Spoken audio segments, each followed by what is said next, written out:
제가 이번 주 말씀을 준비하면서 말씀 묵상하고 준비하는데 오늘 본문과는 별개로 하나님께서 저에게 주신 말씀이 하나 있습니다. 그 말씀이 뭐냐면 이사야서 40장 1절 말씀이었습니다. 너희는 위로하라, 내 백성을 위로하라. 하나님께서 우리 모든 성도님들을 위로하시기를 원하시는 줄로 믿습니다. 말씀을 계속해서 묵상하는데 하나님, 제가 감히 뭐라고 우리 성도님들을 위로할 수 있겠습니까? 이런 질문이 계속 떠오르더라고요.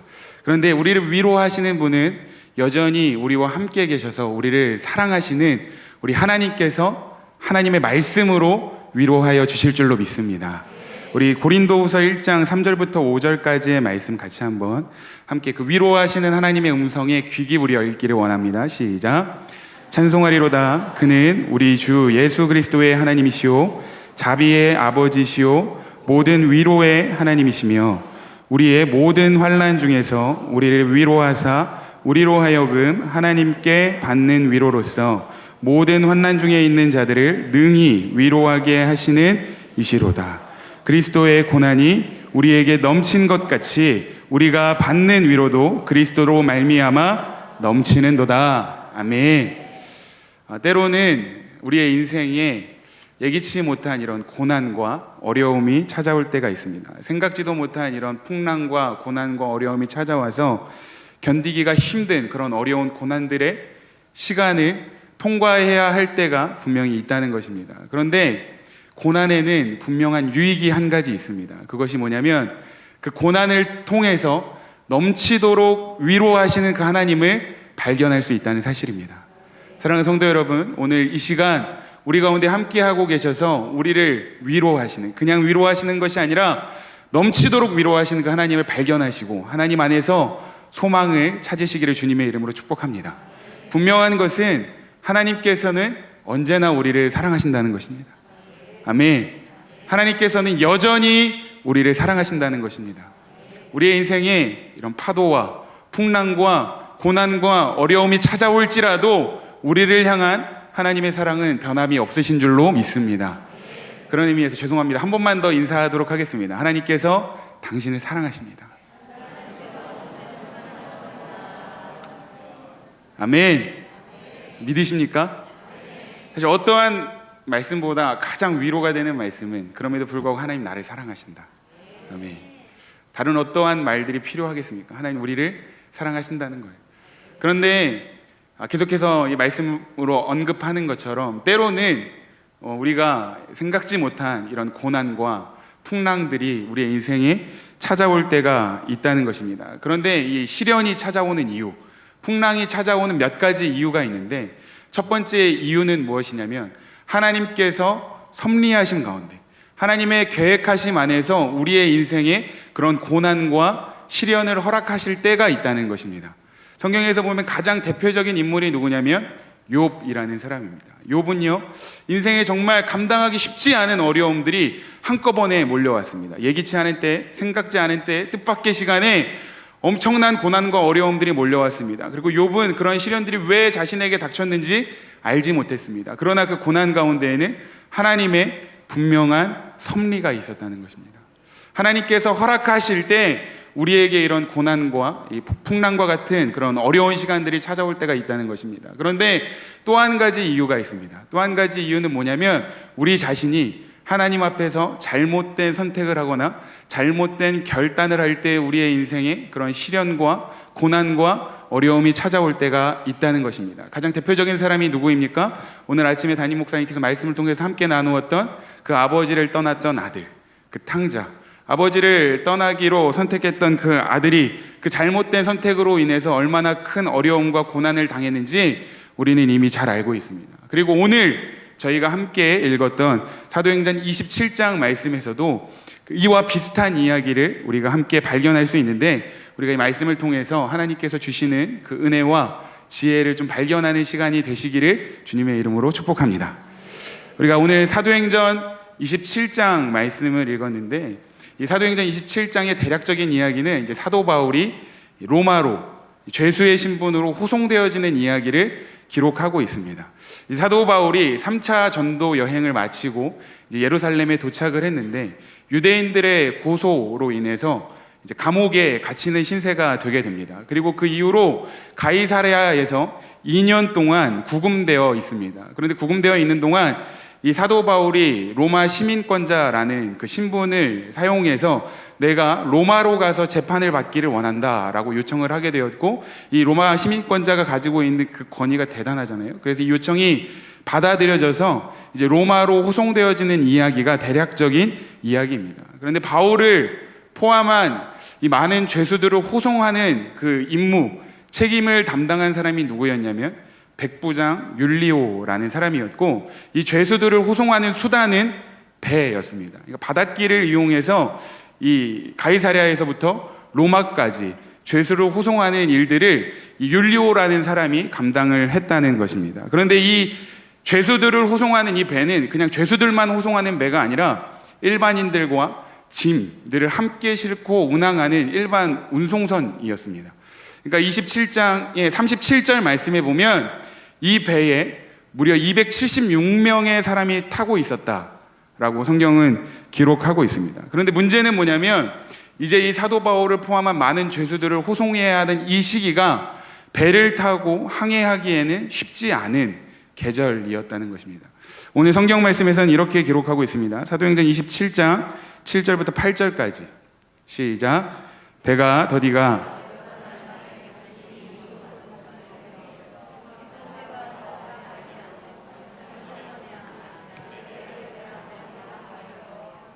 8절 간신히 그 연안을 지나 미항이라는 곳에 이르니 라세아 시에서 가깝더라.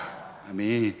가이사랴를 떠나서 로마로 가는데 풍세가 더 허락하지 않았다. 그러니까 역풍이 불어서 항해를 하기가 쉽지 않았다는 것입니다. 그래서 8절 말씀을 보니까 간신히 미항이라고 하는 섬에 도달하게 되었다라고 성경 기록하고 있는데 잘 그림이 안 그려지시죠? 그래서 지도를 제가 가지고 왔습니다. 한번 지도를 띄워줘 보시면 글씨가 조금 작은데 잘 보이시나요? 성도님들이 보시기에 오른쪽 하단 제일 밑에 지역이 가이사랴입니다. 그리고 왼쪽 상단에 있는 제일 상단에 있는 지역이 로마입니다. 지금 이 여정을 지나가야 하는 것입니다. 그런데 바람이 너무 불어서 중간에 구브로라는 그 섬을 의지하여 바람막이 삼아서 지나가서 무라라는 시에 이르렀고, 무라에서 이탈리아로 가는 알렉산드리아 배라는 배를 만나고 거기서 갈아타고 이제 로마로 가는데 어찌나 바람이 강하게 불던지 한 번에 가지 못하고 맞바람을 피해서 중간에 있는 크레타 섬을 또 바람막이 삼아 이제 미항에 아주 간신히 어렵게 도착하게 되었다라는 이야기가 저희가 방금 읽었던 성경에 기록된 이야기입니다. 그런데 이렇게 미항에 어렵게 도착하고 난 이후의 상황을 성경은 또 뭐라고 설명하고 있냐면 사도행전 27장 9절 말씀입니다. 9절 시작. 여러 날이 걸려 금식하는 절기가 이미 지났으므로 항해하기가 위태한지라 바울이 그들을 권하여. 이 미항에 도착한 이후로도 항해하는 것이 너무나도 힘든 시기였다라고 성경은 분명히 기록하고 있는데, 이 죄수들을 호송하는 책임을 감당하는 사람이 누구였다고 말씀드렸죠? 백부장 율리오라는 사람인데, 이 백부장이 이런 어려운 날씨 속에서도, 이런 어려운 상황 속에서도 로마로 가기로 결정을 했다는 것입니다.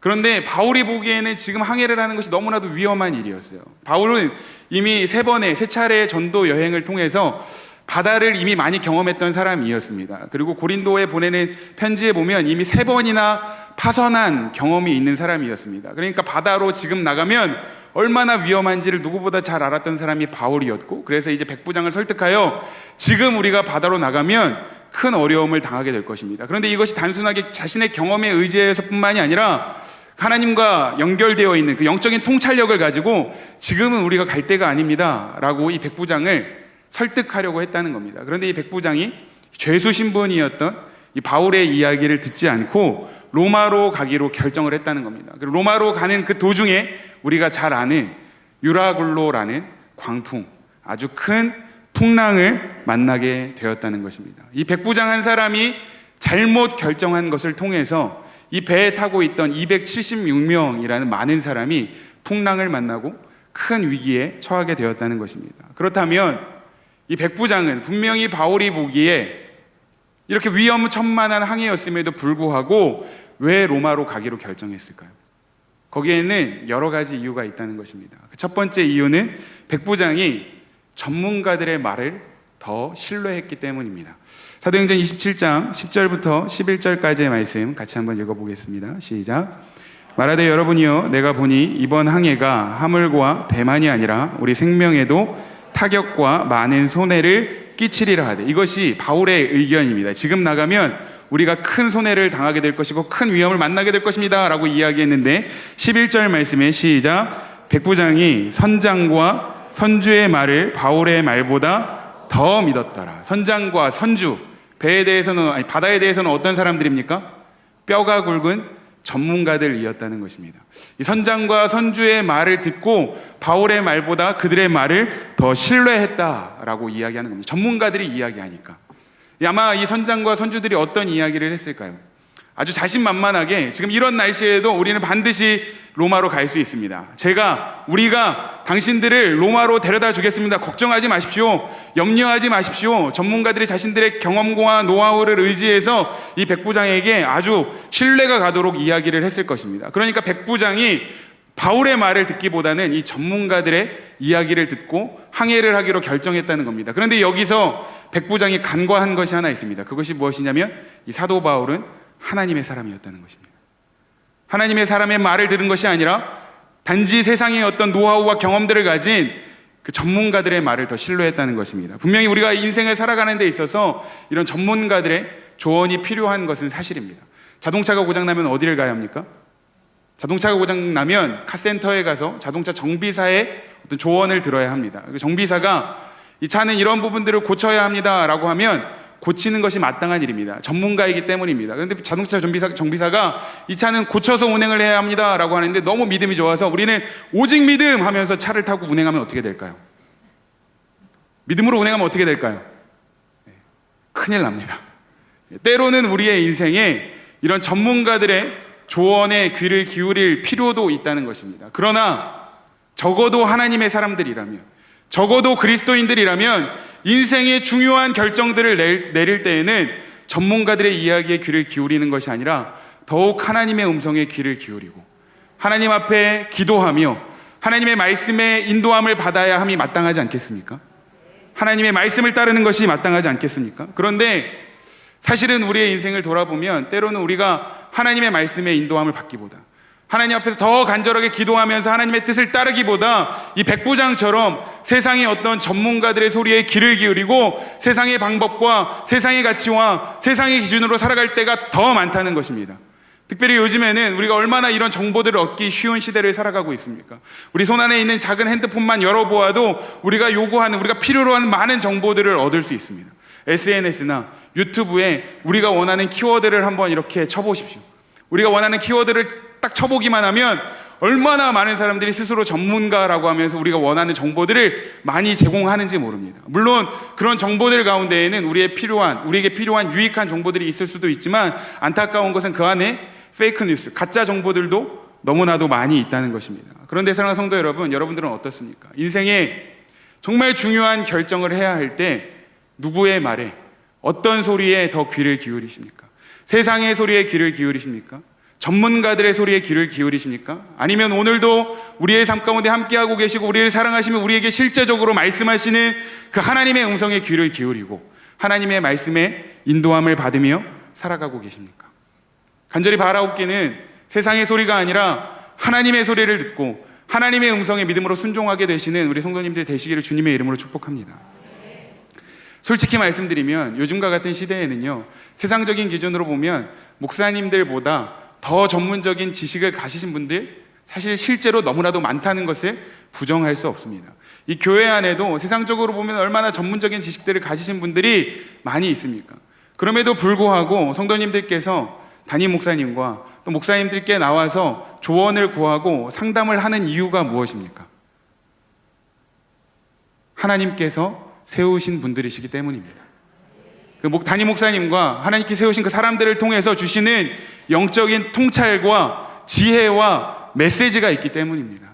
사랑하는 성도 여러분, 세상의 소리, 전문가들의 소리에 귀를 기울이기보다 하나님의 말씀에, 하나님의 그 영적인 지혜와 통찰에, 하나님의 메시지에 더욱 귀를 기울이시기를 간절히 소망합니다. 그런데 더 큰 문제는 뭐냐면 스스로 전문가라고 생각하면서 자신을 의지하여 살아가는 사람들이 너무나도 많다는 겁니다. 나 다 해봤어. 그거 해봤어. 이것도 해봤어. 이런 문제가 생기면 이렇게 해결하면 돼. 저런 문제가 생기면 저렇게 해결하면 돼. 이런 역풍쯤이야. 내가 내 방법으로, 내 노하우로, 내 경험으로 해결할 수 있어. 내 인생의 목적지 내 방법으로 갈 수 있어. 내 인생의 배 내가 컨트롤할 수 있어. 내가 다 해봤어 라고 생각하면서 스스로 전문가인 양 자신의 삶을 자신이 컨트롤하며 살아가려고 하는 사람들이 너무나도 많다는 것입니다. 그러나 분명한 것은 우리의 인생을 책임져 주시는 분은 우리 하나님이신 줄로 믿습니다. 우리의 삶을 인도하시는 분은 우리 하나님이신 줄로 믿습니다. 특별히 이제 연말이 되면서 우리의 인생에 정말 중요한 결정들을 많이 해야 할 그런 상황들이 생기게 됩니다. 가정과 또 직장과 학업에 있어서 더 나은 내년, 더 나은 한 해를 위해서 중요한 결정들을 해야 할 때가 있습니다. 교회에서도 마찬가지입니다. 교회에서도 기관과 또 공동체와 또 교회의 부흥을 위하여서 중요한 회복 가운데 여러 가지들을 결정해야 할 순간들이 분명히 우리 가운데 있다는 것입니다. 그런데 그때마다 나의 경험, 나의 노하우를 의지하는 것이 아니라 세상의 소리와 전문가들의 소리에 귀를 기울이는 것이 아니라 더욱 하나님의 메시지, 하나님의 말씀, 우리에게 말씀하시는 그 하나님의 음성에 귀를 기울임으로 하나님의 말씀에 순종하는 저와 여러분들이 되실 수 있기를 주님의 이름으로 축복합니다. 이 백부장은 하나님의 사람의 메시지에 귀를 기울인 것이 아니라 세상의 전문가들의 소리에 귀를 기울였기 때문에 그 로마로 가기로, 그 풍랑이 있는 그 바다로 나아가기로 결정하는 실수를 범했다는 것입니다. 두 번째로 이 백부장이 이렇게 잘못된 결정을 내린 이유는 조급함 때문이었습니다. 시간에 쫓기다가 잘못된 결정을 내렸다는 겁니다. 사도행전 27장 9절 말씀 시작. 여러 날이 걸려 금식하는 절기가 이미 지났으므로 항해하기가 위태한지라 바울이 그들을 권하여. 이제 이 죄수들을 호송하는 이 업무를 백부장 율리오가 감당하고 있었는데 이 바람 때문에 항해는 하고 있지만 생각보다 그 일정이 굉장히 딜레이가 됐던 것 같습니다. 계속해서 일정들이 지체가 되었습니다. 그런데 이 백부장도 지금으로 표현하면 월급쟁이입니다. 직장인이었다는 겁니다. 직장인의 유일한 소망이 무엇입니까? 자기에게 맡겨진 그 직무를, 책임을 빨리 끝내고 퇴근하는 겁니다. 그러니까 이 백부장은 이 죄수들을 호송하는 이 업무를 빨리 끝내고 다시 고향으로 돌아가고자 하는 그런 마음들이 있었을 것입니다. 시간에 계속 쫓기는 거예요. 그러니까 여유를 가지고 충분히 좀 생각하면서 결정한 것이 아니라 조급함 가운데 결정하다가 이런 잘못된 결정을 내리게 되었다는 것입니다. 그런데 우리 인생에도 마찬가지로 이 조급함을 주의해야 한다는 것입니다. 중요한 인생의 결정을 내릴 때에는 우리가 오히려 시간에 쫓겨서 빨리빨리 결정하기보다는 우리가 좀 한 템포 쉬고 충분히 기도한 후에 하나님 앞에서 결정해야 실수하지 않게 될 줄로 믿습니다. 특별히 요즘 많은 사람들이 정말 시간에 쫓기듯이 살아가고 있습니다. 제가 청년부를 담당하여 청년들과 함께 사역을 하고 있는데 특별히 청년들을 보면 우리 청년들 정말 시간에 쫓기듯이 얼마나 이렇게 바쁘고 분주하게 살아가는지 모릅니다. 정말 오늘 뭔가 삶의 중요한 결정을 내리지 않으면, 이번 달에 뭔가 삶의 중요한 결정을 내리지 않으면, 올해 뭔가 중요한 결정을 내리지 않으면 인생의 미래와 비전이 보장되어 있지 않는 것처럼 정말 조급하게 살아가는 청년들의 모습들을 많이 보게 됩니다. 그런데 그것이 비단 청년들의 모습뿐이겠습니까? 요즘 많은 사람들이 시간에 쫓겨서 충분히 하나님 앞에 시간을 두고 기도하지 못하고 조급함 가운데 결정하다가 실수하게 되는 경우들이 얼마나 많습니까? 예전에는요, 우리 믿음의 선배들, 우리 어머니, 아버지 세대, 우리 할머니, 할아버지 세대는요, 뭔가 중요한 결정들을 할 때마다 늘 습관처럼 40일 금식기도, 20일 금식기도, 일주일 금식기도, 하나님 앞에서 충분히 시간을 가지고 기도하면서 결정했던 믿음의 본을 보고 배웠던 경험들이 있습니다. 그런데 요즘에는 너무나도 시간에 쫓기다 보니까 하나님 앞에서 충분히 기도하지 못한 채 조급하게 결정할 때가 많다는 거죠. 시간이 없어, 너무 바빠, 분주해 하다가 시간에 쫓겨서 조급하게 건물을 짓다 보면 어떻게 됩니까? 부실공사가 되고 결국에는 더 큰 어려움을 당하게 되는 것입니다. 인생에 있어서 중요한 결정들을 할 때에는 조급하게 결정하는 것이 아니라 하나님 앞에 충분히 시간을 가지고 기도하면서 결정해야 한다는 것입니다. 많은 분들이 이야기합니다. 속도보다 무엇이 중요하다? 방향이 중요하다. 빠르게 가는 것보다 바르게 가는 것이 더 중요한 것입니다. 사랑하는 성도 여러분, 빨리 가는 것보다 바르게 가는 것이 더 중요한 것입니다. 아멘. 이 백부장은 조급함 때문에 이런 잘못된 결정을 내렸다는 것입니다.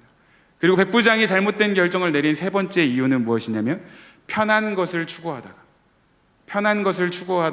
잘못된 결정을 내렸다는 겁니다. 사도행전 27장 12절 말씀 시작. 그 항구가 겨울을 지내기에 불편하므로 거기서 떠나 아무쪼록 베닉스에 가서 겨울을 지내자 하는 자가 더 많으니 베닉스는 그레데 항구라 한쪽은 서남을 한쪽은 서북을 향하였더라. 백부장이 이 미항, 방금 지금 머물고 있는 이 항구를 빨리 떠나고 싶었던 이유가 무엇입니까? 그 항구에서 겨울을 지내는 것이 불편했기 때문에, 이 불편함을 조금이라도 피해보고자 빨리 이동하기로 결정했다는 것입니다. 그런데 이 작은 불편함을 피해보고자 하다가 결국에는 그 바다에서 더 큰 불편함, 더 큰 어려움, 더 큰 고난, 더 큰 시련을 만나게 되었다는 것입니다. 그런데 오늘날 우리가 살아가는 데에도 우리의 삶 속에서 이렇게 편한 것만을 추구하는 모습들이 너무나도 많다는 것이죠. 일을 할 때도 편한 것을 추구합니다. 인간관계를 할 때도 편한 것을 추구합니다. 일상생활을 할 때도 편한 것을 추구합니다. 반대로 이야기하면 불편한 것은 잘 하지 않으려고 한다는 겁니다. 얼마나 편한 것을 추구하는지 점점 우리의 삶이 점점 단순해지고 간편해지고 있어요. 심지어는 말도 줄여서 합니다. 이제 우리 아이들 보면 말도 다 줄여서 해요. 성도님들, 어른 성도님들, 아이들이 말하는 거 다 이해하실 수 있으세요? 요즘 신조어라고 아이들이 말을 줄여서 하는, 의미가 있는데 말을 줄여서 하는 것이 있습니다. 제가 한 가지 질문을 드리도록 하겠습니다. 한번 맞춰보시기를 바랍니다. 복세편살 무슨 뜻인가요? 복세편살 무슨 의미냐면 복잡한 세상 편하게 살자. 얼마나 복잡하고 바쁘게 살면, 얼마나 편하게 살고 싶으면 이런 말까지 생겨났다는 거예요. 또 다른 단어 한 가지만 더 여쭤볼까요?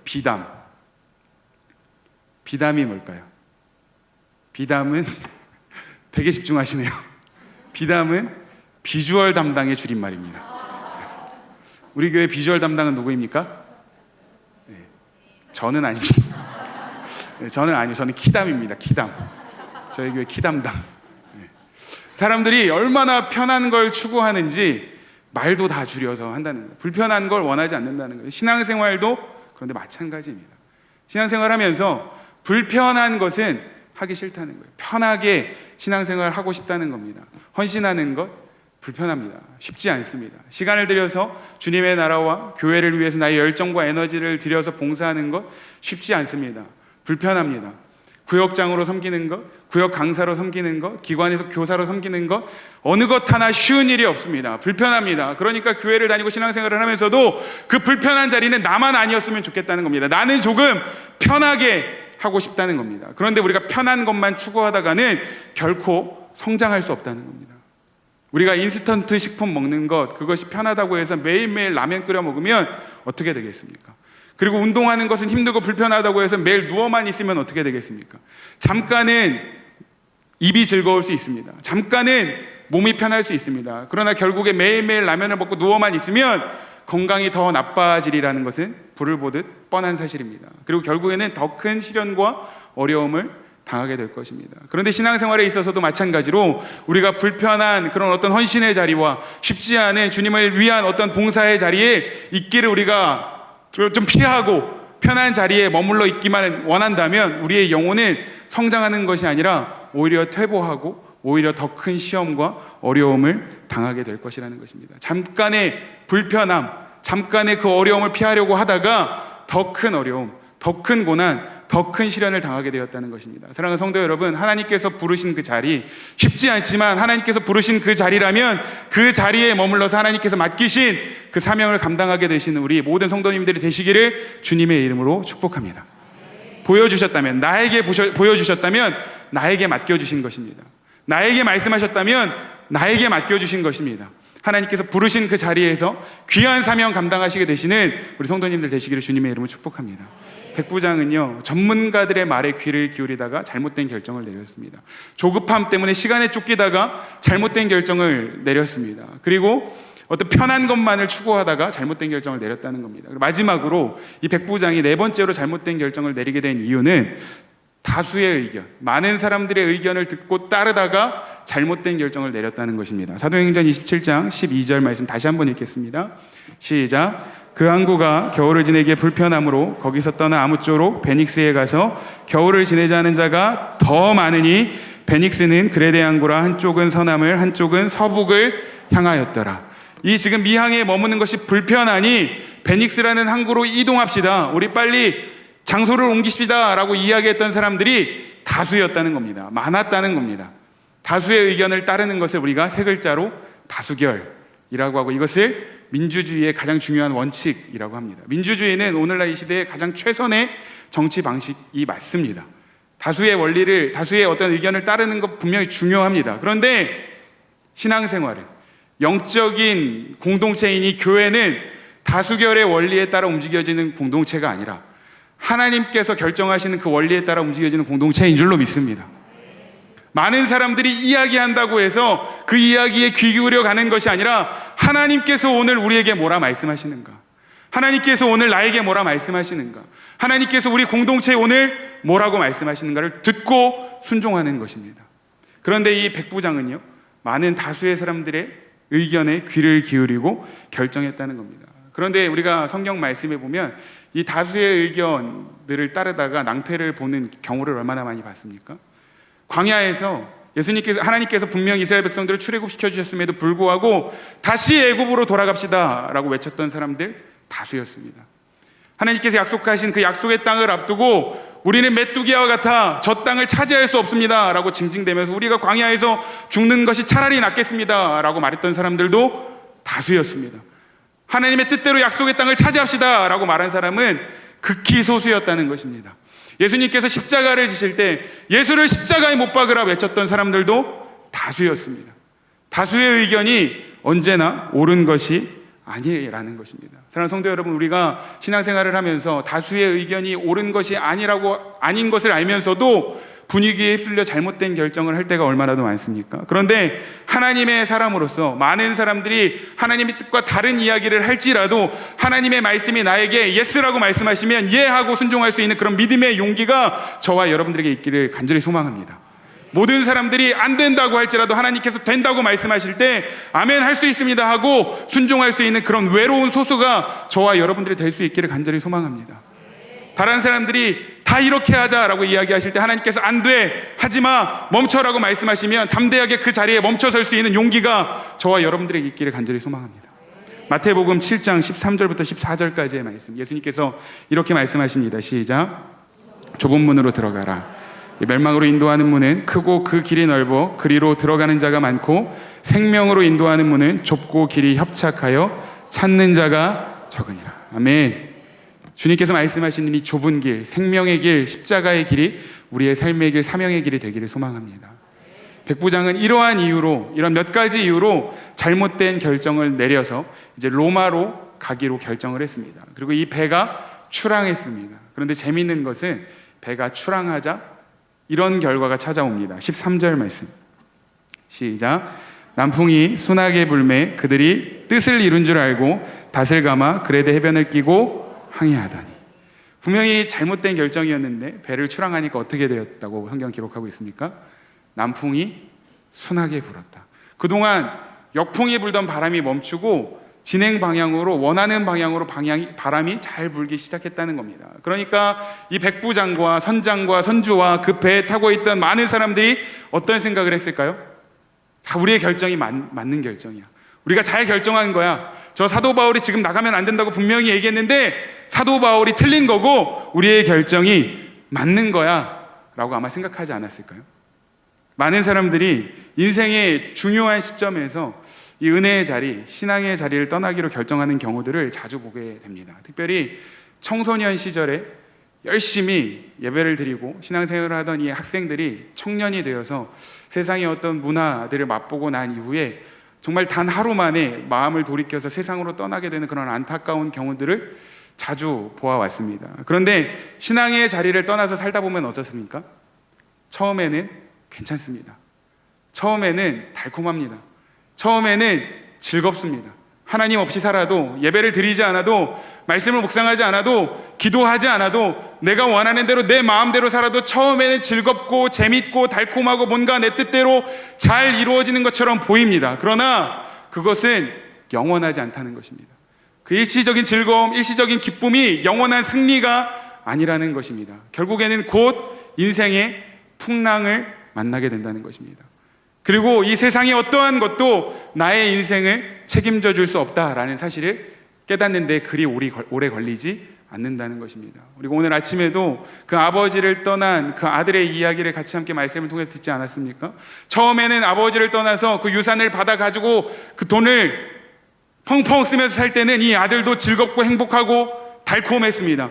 뭔가 내가 원하는 대로 다 이루어지는 것처럼 보였습니다. 그러나 어느 날 돈이 다 떨어지자 세상의 어떠한 것도 나의 인생을 책임져 줄 수 없다라는 것을 깨닫게 되었다는 것입니다. 그런 인생의 위기가 찾아올 때, 그런 인생의 풍랑이 찾아올 때 오늘 아침 담임 목사님께서 어떻게 해야 한다라고 말씀하셨습니까? 아멘. 감사합니다. 아버지를 기억하고 모든 것을 준비하고 기다리고 계시는 아버지께 돌아가야 한다. 아멘. 인생에 우리가 예기치 못한 그런 풍랑들이 찾아올 때 우리가 해야 하는 일은 단 한 가지입니다. 아버지께로 돌아가는 것입니다. 아버지께로 돌아가는 것. 처음에는 순항하는 것 같았으나 어느 순간 예상치 못한 엄청난 큰 풍랑을 만나게 되었습니다. 사도행전 27장 20절 말씀. 시작. 여러 날 동안 해도 별도 보이지 아니하고 큰 풍랑이 그대로 있음에 구원의 여망마저 없어졌더라. 갑자기 몰려온 이 폭풍, 큰 풍랑이 얼마나 대단했던지 여러 날 동안 해와 달과 별이 보이지 않았다. 오늘 본문 말씀 나중에 끝부분에 의하면 14일 동안 이 풍랑이 계속되었다라고 성경은 기록되고 있습니다. 한 줄기 빛도 없는 캄캄한 어둠 속에서 풍랑에 이리저리 휩쓸리는 그런 상황들을 한번 상상해 보십시오.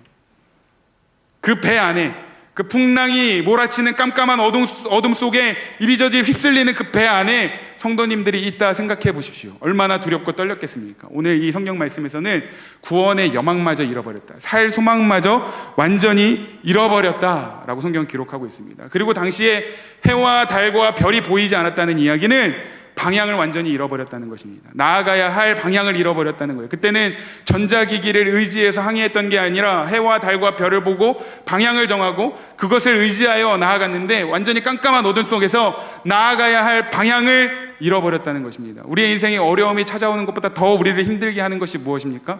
어디로 가야 할지를 모를 때, 지금 이 어려움이 언제까지 계속되어질지, 그리고 이 어려움이 언제 나아질지, 오히려 더 나빠지지는 않을지, 뭘 해야 될지, 어디로 가야 할지 그 방향을 찾지 못할 때 사실은 우리가 더 큰 두려움과 어려움에 빠지지 않습니까? 지금 마치 코로나 이 상황들처럼 이 배에 있던 모든 사람들이 폭풍 한가운데에서 방향을 완전히 잃어버렸습니다. 이 폭풍을 만나자 인간의 어떠한 노력도 아무런 소용이 없다라는 걸 그때야 깨닫게 되는 겁니다.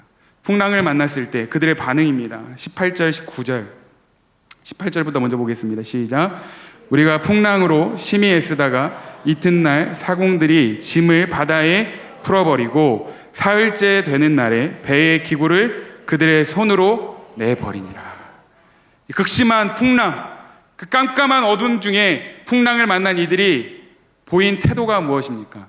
바로 다음날 그 배에 실려있던 모든 짐들을 내어버렸다는 것입니다. 그런데 이 오랜 항해를 하는 동안 이 배에 타고 있는 사람들이 싣고 가는 그 짐들은 어떤 짐들이었겠습니까?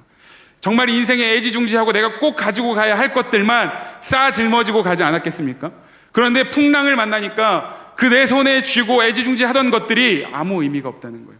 바다로 다 내던지기 시작합니다. 그리고 사흘째 되던 날에는 배에 있어서 기본적으로 항해에 필요한 모든 기구들까지도 바다로 내던졌다라고 성경은 기록하고 있습니다. 인간의 모든 노력, 삶의 모든 방식, 세상의 모든 기준, 세상의 가치가 풍랑 속에서는 아무 의미가 없다라는 것을 깨닫고 내던지기 시작했다는 것입니다. 그런데 우리가 우리의 손에 쥐고 있는 그 애지중지하고 내가 포기하지 못하는 그것들을 완전히 하나님 앞에 내려놓고 포기할 때 바로 그 자리에서부터 하나님의 은혜가 시작되는 것입니다. 누군가는 이렇게 말했습니다. 같이 한번 따라해 보시겠습니다. 인간의 끝이 하나님의 시작이다. 다시 한번요. 인간의 끝이 하나님의 시작이다. 찬양 중에 이런 가사가 있습니다. 한번 띄워주시겠어요? 함께 읽어보겠습니다. 시작. 나의 계획이 실패하고 나의 소망이 끊어질 때 삶의 주관자 되신 그분 앞에 나의 무릎이 꿇어 경배하네. 아멘. 나의 모든 계획이 실패하고 나의 모든 소망이 끊어질 때 그 어두움 중에, 그 폭풍 가운데 우리는 비로소 하나님을 보게 되는 것입니다. 폭풍 중에 우리는 비로소 하나님의 은혜를 보게 되는 것입니다.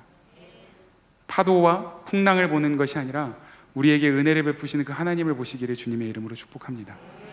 이렇게 파도와 풍랑 가운데 어둠 속에 방향을 잃어버리고 완전히 살 소망마저 잃어버린 그 배 한가운데 이때 영웅 같은 한 사람이 등장합니다. 자, 사도행전 27장 22절 말씀 시작. 내가 너희를 권하노니 이제는 안심하라. 너희 중 아무도 생명에는 아무런 손상이 없겠고 오직 배뿐이라. 누가 등장했습니까? 사도 바울. 사도 바울이 이 배 한복판에 딱 나타나서 이야기합니다. 여러분 안심하십시오. 이렇게 풍랑이 크게 불어닥치지만 우리는 결코 죽지 않을 것입니다. 오직 이 배만 상할 것이고 우리는 생명을 보존할 것입니다. 담대하게 외치는 거예요. 이 위로의 말씀, 격려의 메시지, 힘을 주고 용기를 주고 소망을 주고 생명을 주는 그 메시지를 사도 바울이 지금 담대하게 선포하는 것입니다. 그런데 지금 아직 폭풍이 끝난 게 아니에요. 풍랑이 끝난 게 아니에요. 여전히 바다에 풍랑은 여전히 몰아치고 있었습니다. 그런데도 사도 바울은 이렇게 담대하게 메시지를 외칠 수 있었던 이유가 있었습니다. 그것이 무엇입니까? 23절부터 24절까지 말씀, 25절까지 한번 같이 읽겠습니다. 시작. 내가 속한 바 곧 내가 섬기는 하나님의 사자가 어젯밤에 내 곁에 서서 말하되 바울아 두려워하지 말라. 네가 가이사 앞에 서야 하겠고 또 하나님께서 너와 함께 항해하는 자를 다 내게 주셨다 하였으니 그러므로 여러분이여 안심하라. 나는 내게 말씀하신 그대로 되리라고 하나님을 믿노라. 아멘. 아멘. 사도 바울이 이렇게 담대함 가운데 폭풍 중에서도 이러한 메시지를 선포할 수 있었던 이유가 무엇입니까? 하나님께 영적인 주파수를 맞추고 있었기 때문입니다. 하나님께서 이 풍랑 중에 사도 바울만 따로 안전하게 보호해 주신 것이 아닙니다. 따로 안전한 곳에 보호해 주고 거기에서 사도 바울에게만 특별한 메시지를 주신 것이 아닙니다. 사도 바울도 함께 동일하게 거기 있던 모든 사람들과 마찬가지로 폭풍 중에, 풍랑 중에 생명의 위협을 당하고 있었습니다. 언제 죽을지 모르는 그런 위협을 당하고 있었지만 사도 바울은 그 파도에 풍랑의 시선을 빼앗긴 것이 아니라 하나님께만 영적인 주파수를 맞추고 있었습니다. 그 어둠 중에 생명의 소망의 빛을 비추시는 그 하나님의 얼굴을 바라보았습니다. 그리고 실제로 말씀하시는 하나님의 음성에 귀를 기울였습니다. 하나님께서 사도 바울에게 말씀하시는 거예요. 너는 이 바다에서 죽지 않을 거야. 너에게는 사명이 있어. 너는 로마에 가서 가이사 황제를 만나야만 해. 그것이 너에게 맡겨진 사명이야. 너는 그 사명을 다하기까지 죽지 않을 거야. 그리고 너로 말미암아 이 배에 타고 있는 이 모든 사람들도 죽지 않을 거야. 파도와 풍랑 중에서 하나님께서 다시 한번 그 사명과 비전을 회복시켜 주신 것입니다. 사랑하는 성도 여러분, 지금 우리는 어려움의 시기를 보내고 있다고 이야기합니다. 그런데 우리가 자꾸 파도와 풍랑의 시선을 빼앗기지 않았으면 좋겠습니다. 오늘 우리에게 그 생명의 소망의 빗줄기를 비추시는 하나님의 얼굴을 바라보고 다시 한번 우리에게 맡기신 그 사명, 그 비전을 회복시키시기를 원하시는 하나님의 음성을 듣고 영혼이 회복되시기를 주님의 이름으로 축복합니다. 파도와 풍랑 가운데 위축되어 있고 쪼그라들어 있는 것이 아니라 이 사도 바울처럼 그 파도와 풍랑 가운데 한복판에 나아가서 여러분 우리는 죽지 않습니다. 하나님께서 우리에게 사명을 맡겨주셨기 때문입니다. 그 사명을 이루기까지 우리는 죽지 않을 것입니다. 생명을 살리는 그 폭풍 가운데에서 파손의 위기 가운데 있는 그 수많은 살 소망을 잃어버린 사람들에게 그 생명의 메시지를 전하는 사도 바울과 같은 믿음의 사람들이 되시기를 주님의 이름으로 축복합니다. 우리가 하나님께 영적인 주파수를 고정하고 있을 때, 하나님의 메시지로 우리의 영이, 우리의 삶이 충만해질 때 하나님께서 우리 한 사람 한 사람을 통하여 하나님의 말씀에 헌신된 진짜 그리스도인 그 한 사람을 통하여 무너진 가정을 회복시키시고, 무너진 교회를 회복시키시고, 무너져가는 이 나라와 민족을 회복시키시고, 온 열방에 하나님의 나라를 이루어 주실 줄로 믿습니다. 우리의 계획은 실패하지만, 우리의 소망은 사라지지만 하나님은 일하십니다. 우리 하나님을 바라보면서 이 시간 같이 함께 찬양하고 믿음으로 결단하며 기도했으면 좋겠습니다.